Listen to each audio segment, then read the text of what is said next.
मौसम में तपिश बढ़ने के साथ लोकसभा चुनाव के चलते सियासी पारा भी चढ़ रहा है। उत्तराखंड की 5 लोकसभा सीटों पर चुनाव मैदान में मुकाबले की तस्वीर भी साफ हो गई है। फिलहाल अधिकांश सीटों पर लड़ाई भाजपा और कांग्रेस के बीच ही नजर आ रही है। आगे के सूरत हाल पार्टियों और प्रत्याशियों की रणनीति के साथ ही वोटरों के मूड पर टिकी रहेगी। पहले बात करते हैं पौड़ी लोकसभा सीट की। इसमें कोई दो राय नहीं कि यह सीट सूबे की सबसे हॉट सीट हो गई है, जहां कांग्रेस के पूर्व प्रदेश अध्यक्ष गणेश गोदियाल और भाजपा के अनिल बलूनी के बीच सीधा मुकाबला है। दिल्ली में रहकर उत्तराखंड की सियासत में खासा दखल रखने वाले बलूनी हैवीवेट प्रत्याशी हैं।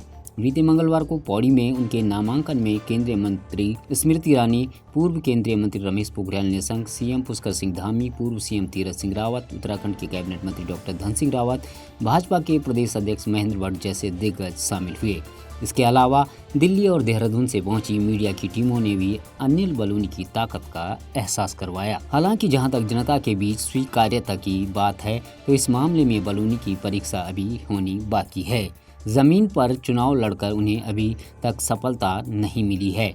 इसमें कोई संदेह नहीं कि प्रधानमंत्री नरेंद्र मोदी और भाजपा के बनाए माहौल के बूते वो संसद तक पहुंच सकते हैं। फिलहाल पौड़ी में दिग्गजों का जमावड़ा लगने के बाद अब आने वाले दिनों में बलूनी के लिए पौड़ी सीट पर कई और दिग्गजों के डेरा डालने की उम्मीद है। दूसरी ओर कांग्रेस प्रत्याशी गणेश गोदियाल अभी तक सिर्फ अपने दम पर मुकाबले के लिए तैयार दिख रहे हैं। उनके समर्थक पहले दिन से ही बलूनी को बाहरी बताकर अपनी जमीनी पकड़ को मजबूत करने की कोशिश में जुटे हैं, जिसके लिए वो आजकल के चर्चित गीत मैं पहाड़ों को रहवासी तो दिल्ली रोने वाली का सहारा ले रहे हैं। इससे उन्हें एक मनोवैज्ञानिक बढ़त मिलती दिख रही है। लेकिन भाजपा की आक्रामक राजनीति और संसाधनों की भरमार का कांग्रेस के पास कोई तोड़ नहीं दिख रहा है। इस मुकाबले में अभी तक गोदियाल को चुनावी चक्रव्यूह में कई योद्धाओं से घिरे अभिमन्यु की तरह देखा जा रहा है। पौड़ी के वरिष्ठ पत्रकार गुरविंद्र नेगी के मुताबिक फिलहाल कुछ भी कहना जल्दबाजी होगी, लेकिन गोदियाल अपनी साफ सुथरी और जुझारू छवि के चलते भाजपा को टक्कर देने की स्थिति में हैं। इसीलिए पौड़ी को हॉट सीट माना जा रहा है। कहा जा सकता है कि उत्तराखंड में अन्य सीटों की तुलना में पौड़ी सीट से कुछ उम्मीदें हैं। यही कारण है कि मतदान के दिन तक हवा का रुख देखना दिलचस्प होगा। बीजेपी की तरफ से प्रधानमंत्री के काम गिनवाए जा रहे हैं, जिसमें राम मंदिर, सैनिकों से जुड़े मुद्दे, Chardham project, rail project, Anil Baluni के राज्यसभा रहते हुए किए गए काम शामिल हैं। जबकि कांग्रेस सभी जगह जाकर अग्निवीर योजना, बाहरी उम्मीदवार, अंकिता भंडारी मर्डर केस, विपक्ष को नोटिस और जेल, पलायन, बेरोजगारी, लगातार बढ़ती महंगाई को लेकर जनता के बीच पहुँच रही है। 26 मार्च को अनिल बलूनी ने नामांकन के बाद पौड़ी के ही रामलीला मैदान में एक विशाल जनसभा का आयोजन किया। ऐसे में इस ग्राउंड की जितनी कैपेसिटी थी, उससे ज्यादा भीड़ यहां आ गई थी। वहीं कांग्रेस के प्रत्याशी गणेश गोदियाल ने 27 मार्च को अपना नामांकन किया। पार्टी के बिना किसी बड़े नेता की मौजूदगी के उनके साथ जो भीड़ देखी गई, वह लोगों को सोचने पर मजबूर कर रही थी। पौड़ी की सड़कों पर कांग्रेस कार्यकर्ता बड़े लंबे वक्त के बाद इतने जोश में दिखाई दिए।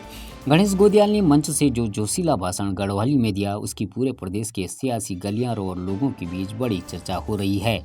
मंचों पर बोलने में माहिर गणेश गोदियाल ने न केवल केंद्र सरकार को ललकारा, बल्कि राज्य सरकार से भी कई तरह के सवाल किए। जनता को संबोधित करते हुए गणेश गोदियाल ने कहा कि हो सकता है कि प्रधानमंत्री नरेंद्र मोदी पौड़ी आकर अंकिता भंडारी के लिए 2 शब्द कह दें, लेकिन यह बात समझनी होगी कि पहले भी 2 बार आ चुके हैं, लेकिन उन्होंने एक बार भी अंकिता के बारे में कुछ नहीं कहा। पौड़ी के ऐतिहासिक मैदान की भीड़ को देखकर गणेश गोदियाल अकेले ही केंद्र और राज्य सरकार पर खूब बरसे। उन्होंने यूकेएसएससी भर्ती, अग्निपथ योजना से लेकर महंगाई, बेरोजगारी और पलायन जैसे मुद्दे पर सरकार पर जमकर हमला बोला। इसमें कोई दो राय नहीं कि गणेश गोदियाल की छवि एक साफ सुथरे और जमीनी नेता की है।